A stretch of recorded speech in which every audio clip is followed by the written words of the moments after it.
Shooting बोला केळ बनी ना म्हणत मी बा म्हणतो सांगा की इथं काय काय विशेष आहे कसलं काय जागाचं हे सांगा मला. ज्यावेळा राम आले होते त्यावेळा त्यांनी हे पिंडी बांधली. 12 दिवस इथे राहिले.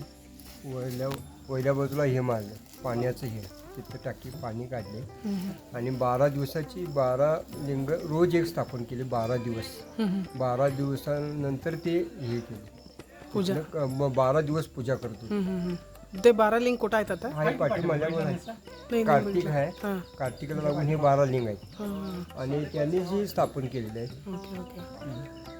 आणि एक मुक्काम इथं वस्ती राहत्या. एक नाही 12 दिवस वस्ती राहिली. बाण मारून 12 दिवस इथे राहून 12 लिंगाची रोज एक स्थापना करून त्यांनी 12 दिवस हे केले. त्यांनी इकडनं कुठं आलं ते काय माहिती आहे का तुम्हाला इकडनं येऊन का नाही हां ह्याला गेलेत बघा. आज रामतीर्थला गेल्या. रामतीर्थ हा पहिला इथं आल्यात हां हां मग रामतीर्थला गेल्या ते आजऱ्यापासून राम. आजऱ्या इथं थांबून इकडनं मग तिकडनं ते कर्नाटकात गेले. Okay okay. Thank you uncle.